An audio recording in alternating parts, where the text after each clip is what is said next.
सत श्री अकाल दोस्तों, मैं तुहाडा अपना जसवीर सिंह सिद्धू।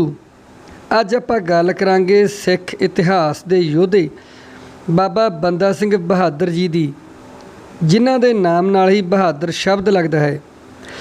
श्री गुरु गोबिंद सिंह जी ने उन्हां नूं मुगलों नाल लड़न वाला बहादुर योधा बनाया सी।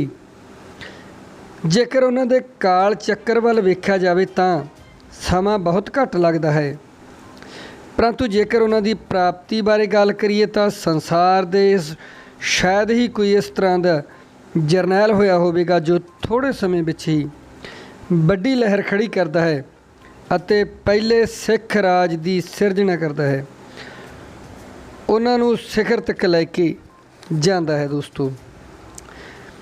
तो फिर उसे लहर के सिद्धांतां ते चलदा होया शहीदी पा जाता है। इन्ने थोड़े समय विच एशिया के सब तो वड्डे राज दीयां जड़ां पट देण वाला अते उन्हां दी हिक ते सिख राज का झंडा लहरा देण वाला अते दुश्मनां नूं भाजड़ा पा देण वाला ये एक हैरान करन देण वाला योधा सी। ये जीवनी नूं असीं पूरी घोख पड़ताल तो बाद तुहाडे सामने रख रहे हैं। कुछ समा पहला चली मूवी दा राय साफ बंदा सिंह बहादुर तो तुसी सब ने देखी होनी है, परंतु तुसी हैरान हो जाओगे कि उस विच सच्चाई का 50% कहण तो भाव है अद्धा भी नहीं दिखाया गया सी। जेड़े तसीहे बंदा सिंह बहादुर ते सिखां ने अपने शरीर ते अपने सीने ते झल्ले सी, बहुतियां दा तां उस मूवी विच वेरवा तक नहीं है।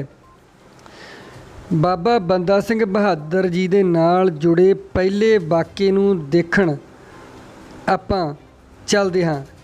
13 अप्रैल 1715 जम्मू कश्मीर मुश्किल हालातां नाल लड़दिਆਂ बाबा बंदा सिंह बहादुर अते उन्हां नाल 350 सिंह गुरदास नंगल की गढ़ी विच शरण लैंदे हन। उस समय मुगल राज दे राजे भी 60,000 की वड्डी फौज लैके 13 अप्रैल 1715 नूं आके गढ़ी नूं घेरा पा लैंदे हन। ये घेरा नवंबर 1715 तक चलता है। लगातार 7.5 महीने तक अंदर बंदा सिंह बहादुर सिखां दी हालात बहुत खराब हो गई सी। इस समय उन्हां रुखां दे पत्ते भी खाधे, उन्हां रुखां दीयां सिल्लां भी खाधियां। जदों सिल्लां भी मुक गईयां तो गढ़ी विचला घाह भी खा के गुजारा करन लगे।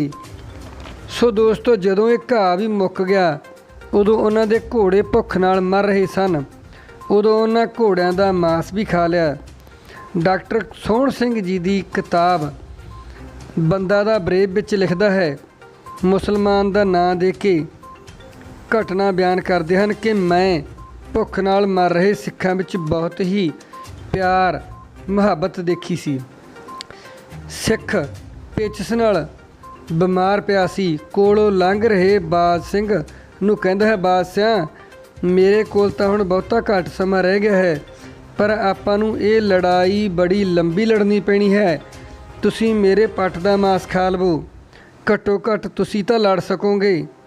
कमाल की गल तो यह है कि भुख नाल मर रहे सिखां विच भी पूरा प्यार सी। समा पा के गढ़ी अंदर हालात होर भी माड़े हो गए। पिछले 4-5 महीनों तो किसी भी सिख ने अन्न का दाना तक नहीं खाधा सी। जो सिख भुख ते बीमारी नाल शहीद हो गए उन्हां दे संस्कार का भी कोई इंतजाम नहीं सी। लाशां छड़ रहीआं सन। गढ़ी विच समैल नाल बदबू फैल गई सी। जानलेवा बीमारियां फैल गईयां सन। आखिर 15 दसंबर 1715 नूं बाबा बंदा सिंह बहादुर ने गढ़ी का दरवाज़ा खलवा दिता। कुछ सिंह मुकाबला करते सन पर मुगलों सामने उन्हां दी पेश ना जांदी। मुगल फौज अंदर आ जाती है, भुख नाल मर रहे ਸਿੰਘਾਂ नूं गिरफ्तार कर लैंदी है। मुगल बंदा सिंह बहादुर नूं गिरफ्तार करके असल विच झुकाउणा चाहुंदे सन। ਗੁਰਦਾਸ ਨੰਗਲ ਦੀ ਗੜੀ ਛੋਟੀ ਹੋਣ ਕਰਕੇ ਉੱਥੇ ਸਿਰਫ ਤੀਰਾਂ ਤੇ ਤਲਵਾਰਾਂ ਨਾਲ ਹੀ ਲੜਿਆ ਜਾ ਸਕਦਾ ਸੀ। ਜਿਹੜੀ ਉਦੋਂ ਦੇ ਸਰਕਾਰੀ ਕਾਗਜ਼ਾਂ ਵਿੱਚ ਹਥਿਆਰਾਂ ਦੀ ਬਰਾਮਦਗੀ ਦਿਖਾਈ ਗਈ ਹੈ ਉਹ ਇਸ ਤਰ੍ਹਾਂ ਹੈ: 117 ਕਮਾਨ, ਤੀਰ ਇੱਕ ਵੀ ਨਹੀਂ।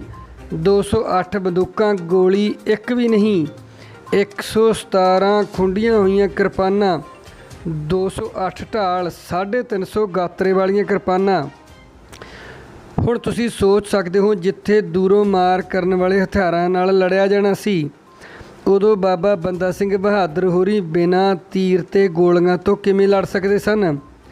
ਜਦੋਂ ਸਰੈਂਡਰ ਵਾਲਾ ਨਿਹੱਥਾ ਹੁੰਦਾ ਹੈ ਉਦੋਂ ਸਾਹਮਣੇ ਵਾਲਾ ਤੈਅ ਕਰਦਾ ਹੈ ਕਿ ਕਤਲ ਕਰਨਾ ਹੈ ਜਾਂ ਗ੍ਰਿਫਤਾਰ ਕਰਨਾ ਹੈ। ਉਸ ਤੋਂ ਬਾਅਦ ਉਹਨਾਂ ਨੂੰ ਗ੍ਰਿਫਤਾਰ ਕਰਕੇ ਦਿੱਲੀ ਲਿਆਂਦਾ ਗਿਆ ਅਤੇ ਉੱਥੇ ਆ ਕੇ ਕਿਸ ਤਰ੍ਹਾਂ ਸ਼ਹੀਦ ਕੀਤਾ ਗਿਆ, ਪੂਰੇ ਮਨੁੱਖ ਇਤਿਹਾਸ ਦਾ ਡਰਾਉਣਾ ਅਤੇ ਭਿਆਨਕ ਮੰਜ਼ਰ ਸੀ। ਖੈਰ, ਆਓ ਤੁਹਾਨੂੰ ਦਿਖਾਉਂਦੇ ਹਾਂ ਬੰਦਾ ਸਿੰਘ ਬਹਾਦਰ ਦੀ ਯੁੱਧ ਨੀਤੀ ਅਤੇ ਕੁਝ ਵੱਡੀਆਂ ਛੋਟੀਆਂ ਜਿੱਤਾਂ। ਜਿਸ ਤੋਂ ਬਾਅਦ ਆਪਣੀ ਨੀਂਹ ਮਜ਼ਬੂਤ ਕਰਨ ਤੋਂ ਬਾਅਦ ਪਹਿਲਾਂ ਵੱਡਾ ਨਿਸ਼ਾਨਾ ਸਮਾਣੇ ਨੂੰ ਮਿਥਿਆ। ਉਸ ਦਾ ਕਾਰਨ ਇਹ ਵੀ ਸੀ ਕਿ ਸਮਾਣੇ ਦੇ ਘਰਾਣੇ ਬਹੁਤ ਜ਼ਿਆਦਾ ਅਮੀਰ ਅਤੇ ਸਿੱਧੀ ਰਾਜਨੀਤਿਕ ਪਹੁੰਚ ਵਾਲੇ ਸੀ। ਸਮਾਣੇ ਦੇ ਬਾਏ ਰਾਜਸੀ ਘਰਾਣਿਆਂ ਨੂੰ ਦਿੱਲੀ ਹਕੂਮਤ ਵੱਲੋਂ ਆਪਣੀ ਪਾਲਕੀ ਅਤੇ ਅੰਗ ਰੱਖਿਅਕ ਦਿੱਤੇ ਗਏ ਸਨ। ਅਸਲ ਵਿੱਚ ਸਮਾਣਾ ਸਜਦ ਮੁਸਲਮਾਨਾਂ ਦਾ ਸ਼ਹਿਰ ਸੀ। ਇੱਕੋ ਪਰਿਵਾਰ ਦੇ 22 ਪਰਿਵਾਰਾਂ ਨੂੰ ਸਰਕਾਰ ਵੱਲੋਂ ਜੈਡ ਸਿਕਿਉਰਿਟੀ ਦਿੱਤੀ ਗਈ ਸੀ। ਸੈਦ ਮੁਸਲਮਾਨ ਆਪਣੇ ਆਪ ਨੂੰ ਮੁਹੰਮਦ ਸਾਹਿਬ ਦੀ ਬੇਟੀ ਹਜ਼ਰਤ ਫਾਤਮਾ ਦੇ ਪਰਿਵਾਰ ਨਾਲ ਜੋੜ ਕੇ ਦੇਖਦੇ ਸਨ ਅਤੇ ਇਸਲਾਮ ਦੀ ਰਾਜ ਪ੍ਰਣਾਲੀ ਦੇ ਅਨੁਸਾਰ 2 ਤਰ੍ਹਾਂ ਦੇ ਜਲਾਦਾਂ ਦਾ ਜ਼ਿਕਰ ਮਿਲਦਾ ਹੈ। ਆਮ ਜਲਾਦ ਜੋ ਆਮ ਜ਼ੁਲਮ ਕਰਨ ਵਾਲਿਆਂ ਨੂੰ ਸਜ਼ਾ ਦਿੰਦੇ ਹਨ ਅਤੇ ਦੂਸਰੇ ਸਈਦ ਜਲਾਦ ਉੱਚ ਅਹੁਦੇ ਦਾ ਧਾਰਮਿਕ ਵਿਅਕਤੀ ਹੁੰਦਾ ਹੈ, ਜਿਸ ਨੂੰ ਇਹ ਅਧਿਕਾਰ ਹੁੰਦਾ ਹੈ ਕਿ ਜੇਕਰ ਕਤਲ ਕਰਨ ਵਾਲਾ ਕੈਦੀ ਮਾਫ਼ੀ ਮੰਗ ਕੇ ਇਸਲਾਮ ਵਿੱਚ ਸ਼ਾਮਲ ਹੋਣਾ ਚਾਹੇ ਤਾਂ ਜਲਾਦ ਉਸ ਨੂੰ ਕਲਮਾ ਪੜ੍ਹ ਕੇ ਇਸਲਾਮ ਵਿੱਚ ਲਿਆ ਸਕਦਾ ਹੈ। ਦੋਸਤੋ, ਇਸ ਲਈ ਸ੍ਰੀ ਗੁਰੂ ਤੇਗ ਬਹਾਦਰ ਜੀ ਨੂੰ ਸ਼ਹੀਦ ਕਰਨ ਵਾਲਾ ਜਲਾਦ ਸ਼ਹੀਦ ਜਲਾਲੂਦੀਨ ਛੋਟੇ ਸਾਹਿਬਜ਼ਾਦਿਆਂ ਨੂੰ ਸ਼ਹੀਦ ਕਰਨ ਵਾਲੀ ਸ਼ਾਸਨ ਬੇਗ ਅਤੇ ਵਾਸ਼ਨ ਬੇਗ ਅਤੇ ਅਨੰਦਪੁਰ ਸਾਹਿਬ ਜਾ ਕੇ ਅਨੰਦਪੁਰ ਕੋਲ ਜਾ ਕੇ ਝੂਠੀ ਕਸਮ ਖਾਣ ਵਾਲਾ ਕਾਜ਼ੀ ਸਾਹਮਣੇ ਸਾਰੇ ਸਮਾਣੇ ਦੇ ਹੀ ਰਹਿਣ ਵਾਲੇ ਸਨ।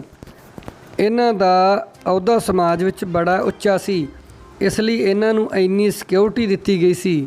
ਇਸੇ ਲਈ ਬੰਦਾ ਸਿੰਘ ਬਹਾਦਰ ਨੇ ਸਮਾਣੇ ਨੂੰ ਹੀ ਚੁਣਿਆ, ਕਿਉਂਕਿ ਸਮਾਣੇ ਤੋਂ ਜਿੱਤ ਦੇ ਢੋਲ ਦੀ ਆਵਾਜ਼ ਸਰਹੰਦ ਤੋਂ ਲੈ ਕੇ ਦਿੱਲੀ ਤੱਕ ਗੂੰਜਣੀ ਸੀ। ਬੰਦਾ ਸਿੰਘ ਬਹਾਦਰ ਨੇ ਵੱਡੀ ਤਿਆਰੀ ਖਿੱਚ ਕੇ ਸਮਾਣੇ ਨੂੰ ਹੀ ਆਪਣੇ ਹਮਲੇ ਦਾ ਨਿਸ਼ਾਨਾ ਬਣਾਇਆ। ਬੰਦਾ ਸਿੰਘ ਬਹਾਦਰ ਨੇ ਵੱਡੀ ਤਿਆਰੀ ਖਿੱਚ ਕੇ ਸਮਾਣੇ 'ਤੇ ਹਮਲਾ ਕੀਤਾ। ਸਾਹਮਣੇ ਦੀ ਫੌਜ ਨੇ ਅੰਦਾਜ਼ੇ ਅਨੁਸਾਰ ਜੰਗ ਨਹੀਂ ਲੜੀ ਅਤੇ ਛੇਤੀ ਹੀ ਅਧੀਨਗੀ ਸਵੀਕਾਰ ਕਰ ਲਈ। ਬਾਬਾ ਜੀ ਦਾ ਅਗਲਾ ਨਿਸ਼ਾਨਾ ਸਰਹੰਦ ਸੀ, ਜਿੱਥੇ ਛੋਟੇ ਸਾਹਿਬਜ਼ਾਦਿਆਂ ਨੂੰ ਸ਼ਹੀਦ ਕੀਤਾ ਗਿਆ ਸੀ। ਸਰਹੰਦ ਦਾ ਪ੍ਰਭਾਵ ਦਿੱਲੀ ਅਤੇ ਸਮਾਣੇ ਤੋਂ ਵੀ ਵੱਧ ਸੀ, ਕਿਉਂਕਿ ਇਹ ਉਸ ਸਮੇਂ ਵਪਾਰੀਆਂ ਦਾ ਵੱਡਾ ਨਗਰ ਸੀ, ਜੋ ਦਿੱਲੀ ਰਾਜ ਦੀ ਕਮਾਈ ਦਾ ਇੱਕ ਬਹੁਤ ਵੱਡਾ ਜ਼ਰੀਆ ਸੀ। ਸਰਹੰਦ ਦੇ ਹਾਕਮ ਵਜ਼ੀਰ ਖਾਨ ਕੋਲ ਬਾਬਾ ਜੀ ਦੀ ਫੌਜ ਤੋਂ ਕਿਤੇ ਵੱਡੀ ਫੌਜ ਤਿਆਰ ਸੀ। ਫਿਰ ਵੀ ਬਾਬਾ ਬੰਦਾ ਸਿੰਘ ਜੀ ਬਹਾਦਰ ਨੇ ਵਜ਼ੀਰ ਖਾਨ ਨੂੰ ਵੱਡੀ ਹਾਰ ਦਿੱਤੀ। ਸਿੱਖਾਂ ਦੀ ਸਮਾਣੇ ਵਿੱਚ ਜਿੱਤ ਦੇ 2 ਵੱਡੇ ਕਾਰਨ ਸਨ। ਜਦੋਂ ਯੁੱਧ ਨੀਤੀਆਂ ਦੀ ਗੱਲ ਚੱਲਦੀ ਹੈ ਤਾਂ ਸ੍ਰੀ ਗੁਰੂ ਗੋਬਿੰਦ ਸਿੰਘ ਜੀ ਦੀ ਯੁੱਧ ਨੀਤੀ ਕਰਕੇ ਹਰੇਕ ਇਤਿਹਾਸਕਾਰ ਨੂੰ ਇਹ ਲਿਖਣੀ ਪੈਂਦੀ ਹੈ।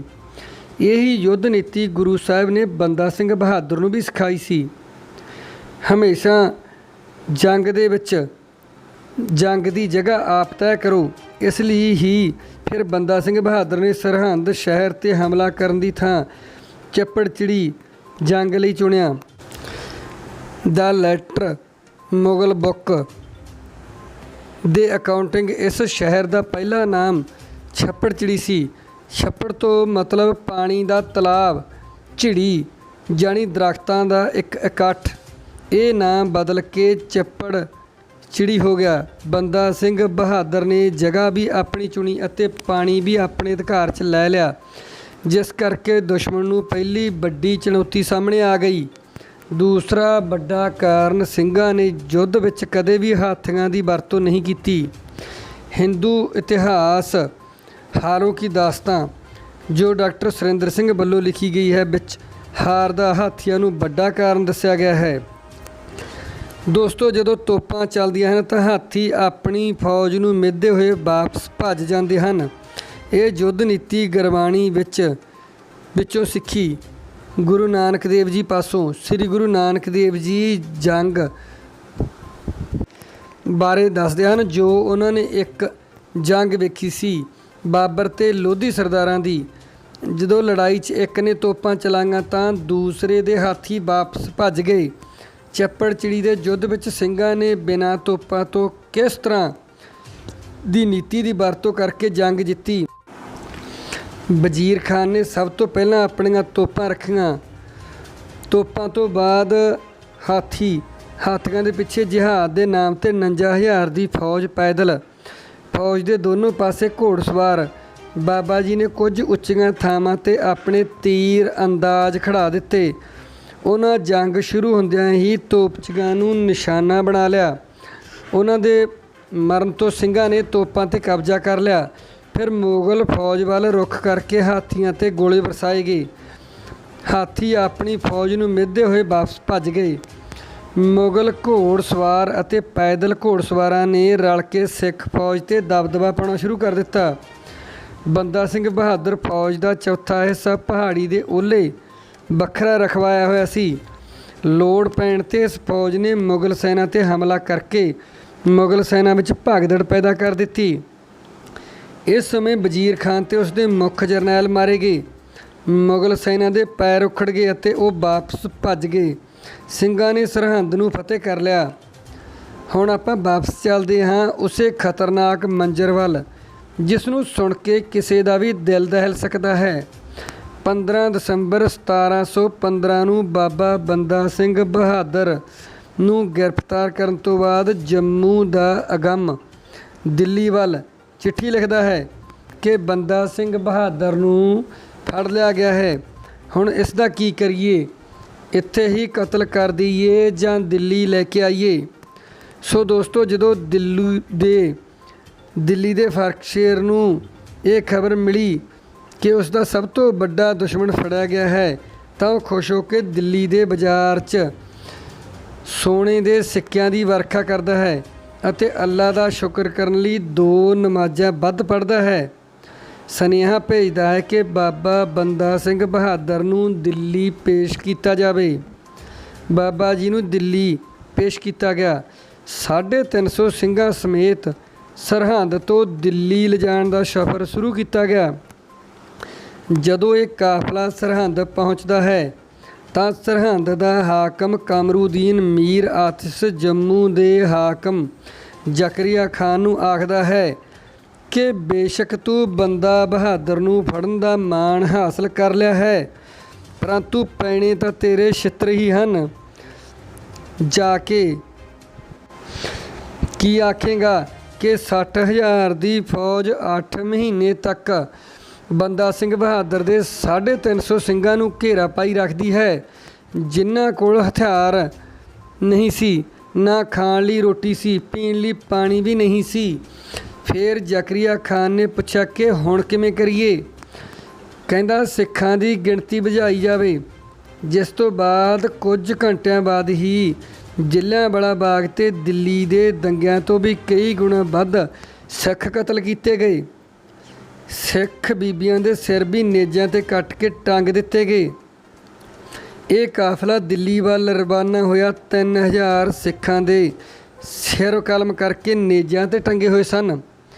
700 ਵੱਡੇ ਵੱਡੇ ਗੱਡੇ ਸਿੱਖਾਂ ਦੀਆਂ ਲਾਸ਼ਾਂ ਨਾਲ ਭਰੇ ਹੋਏ ਸਨ। 724 ਸਿੰਘਾਂ ਨੂੰ ਜੰਜੀਰਾਂ ਨਾਲ ਬੰਨ੍ਹ ਕੇ ਗੱਡਿਆਂ 'ਤੇ ਖੜ੍ਹਾ ਕੀਤਾ ਗਿਆ ਸੀ। ਉਹਨਾਂ ਦੇ ਪਿੱਛੇ ਬੰਦਾ ਸਿੰਘ ਬਹਾਦਰ ਦੇ 25 ਮੁੱਖ ਜਰਨੈਲ ਸਨ, ਜਿਨ੍ਹਾਂ ਫਰਵਰੀ ਦੇ ਠੰਡ ਦੇ ਮਹੀਨੇ ਵਿੱਚ ਹੀ ਸਰਹੰਦ ਤੋਂ ਦਿੱਲੀ ਨੰਗੇ ਪੈਰੀ ਨਾ ਮਾਤਰ ਕੱਪੜਿਆਂ ਵਿੱਚ ਲਿਜਾਇਆ ਜਾ ਰਿਹਾ ਸੀ। ਉਹਨਾਂ ਦੇ ਹੱਥ ਬੰਨੇ ਤੇ ਮੂੰਹ ਕਾਲੇ ਕੀਤੇ ਹੋਏ ਸਨ। ਇਸ ਦੇ ਪਿੱਛੇ ਬਾਬਾ ਬੰਦਾ ਸਿੰਘ ਬਹਾਦਰ ਜੀ ਦੀ ਪਤਨੀ ਸੁਸ਼ੀਲ ਕੌਰ ਤੇ ਉਹਨਾਂ ਦਾ ਸਵਾ ਕੁ 3 ਸਾਲ ਦਾ ਪੁੱਤਰ ਬਾਬਾ ਅਜੇ ਸਿੰਘ ਬੰਨ੍ਹ ਕੇ ਬਿਠਾਇਆ ਹੋਇਆ ਸੀ। ਦੂਸਰੇ ਘੋੜੇ 'ਤੇ ਬੀਬੀ ਪ੍ਰਤਾਪੀ ਨੂੰ ਬੰਨ੍ਹ ਕੇ ਬਿਠਾਇਆ ਗਿਆ ਸੀ ਤੇ ਅਖੀਰ ਵਿੱਚ ਸਿੱਖ ਕੌਮ ਦੇ ਜਰਨੈਲ ਬਾਬਾ ਬੰਦਾ ਸਿੰਘ ਬਹਾਦਰ, ਜੋ ਕਿ ਹਾਰ ਕੇ ਵੀ ਨਹੀਂ ਹਾਰੇ ਸਨ, ਨੂੰ ਮਖੌਲ ਉਡਾਉਣ ਦੀ ਖਾਤਰ ਸੂਹੇ ਲਾਲ ਰੰਗ ਦੀ ਪੋਸ਼ਾਕ ਪਹਿਨਾਈ ਹੋਈ ਸੀ। ਬਾਬਾ ਜੀ ਦੀ ਇਸ ਅਦੁੱਤੀ ਕੁਰਬਾਨੀ ਨੂੰ ਸਲਾਮ ਹੈ। ਸ੍ਰੀ ਗੁਰੂ ਗੋਬਿੰਦ ਸਿੰਘ ਜੀ ਦਾ ਥਾਪੜਾ ਲੈ ਕੇ ਤੁਸੀਂ ਜੋ ਕਰ ਦਿਖਾਇਆ, ਰਹਿੰਦੀ ਦੁਨੀਆ ਤੱਕ ਸਿੱਖ ਸਿਰ ਫਕਰ ਨਾਲ ਉੱਚਾ ਕਰਕੇ ਜਿਉ ਸਕਣਗੇ। ਬਾਬਾ ਜੀ ਅਤੇ ਉਹਨਾਂ ਦੇ ਸਿੰਘਾਂ ਨੂੰ ਤਸੀਹੇ ਦੇ ਦੇ ਕੇ ਸ਼ਹੀਦ ਕਰ ਦਿੱਤਾ ਗਿਆ। ਉਂਝ ਤਾਂ ਹਰ ਸ਼ਹੀਦ ਦਾ ਆਪਣਾ ਹੀ ਬਲਿਦਾਨ ਮਹਾਨ ਹੁੰਦਾ ਹੈ, ਪਰੰਤੂ ਜੇ ਦੇਖਿਆ ਜਾਵੇ ਤਾਂ ਸ਼ਹੀਦ ਬਾਬਾ ਬੰਦਾ ਸਿੰਘ ਬਹਾਦਰ ਜੀ ਦੀ ਸ਼ਹੀਦੀ ਸਭ ਤੋਂ ਦਰਦਨਾਕ ਅਤੇ ਸਿੱਖਾਂ ਦੀਆਂ ਸ਼ਹੀਦੀਆਂ ਵਿੱਚੋਂ ਇੱਕ ਹੈ। ਸੋ ਬਹੁਤ ਹੀ ਅਜ਼ੀਜ਼ ਪਿਆਰੇ ਦੋਸਤੋ, ਤੁਸੀਂ ਆਪਣਾ ਕੀਮਤੀ ਸਮਾਂ ਦੇ ਕੇ ਇਸ ਸਿੱਖਾਂ ਦੇ ਮਹਾਨ ਜਰਨੈਲ ਬਾਬਾ ਬੰਦਾ ਸਿੰਘ ਬਹਾਦਰ ਜੀ ਦੀ ਜੀਵਨੀ ਬਾਰੇ ਜਾਣਿਆ। ਸੋ ਵੀਡੀਓ ਨੂੰ ਦੇਖਣ ਲਈ ਤੁਹਾਡਾ ਸਾਰਿਆਂ ਦਾ ਬਹੁਤ ਬਹੁਤ ਧੰਨਵਾਦ। ਵੀਡੀਓ ਨੂੰ ਦੱਬ ਕੇ ਸ਼ੇਅਰ ਕਰੋ ਤੇ ਕਮੈਂਟਾਂ ਵਿੱਚ ਵਾਹਿਗੁਰੂ ਲਿਖ ਕੇ ਆਪਣੀ ਹਾਜ਼ਰੀ ਜ਼ਰੂਰ ਲਗਵਾਇਓ, ਤਾਂ ਜੋ ਅਸੀਂ ਅੱਗੇ ਤੋਂ ਵੀ ਸਿੱਖ ਇਤਿਹਾਸ, ਸਿੱਖ ਕੌਮ ਅਤੇ ਸਿੱਖ ਧਰਮ ਦੇ ਯੋਧਿਆਂ ਨੂੰ ਅਤੇ ਉਹਨਾਂ ਦੀਆਂ ਕੁਰਬਾਨੀਆਂ ਨੂੰ ਤੁਹਾਡੇ ਰੂਬਰੂ ਕਰ ਸਕੀਏ ਅਤੇ ਆਉਣ ਵਾਲੀ ਨੌਜਵਾਨ ਪੀੜ੍ਹੀ ਜੋ ਨਸ਼ਿਆਂ ਵਿੱਚ ਗਲਤਾਨ ਹੋ ਕੇ ਪੱਛਮੀ ਸੱਭਿਅਤਾ ਦੇ ਅਸਰ ਹੇਠ ਆ ਕੇ ਆਪਣੀ ਜ਼ਿੰਦਗੀ ਬਰਬਾਦ ਕਰ ਰਹੀ ਹੈ, ਉਹਨਾਂ ਨੂੰ ਬਚਾਉਣ ਵਿੱਚ ਆਪਣੀ ਤਿਲ ਫੁੱਲ ਭੇਟਾ ਪਾ ਸਕੀਏ।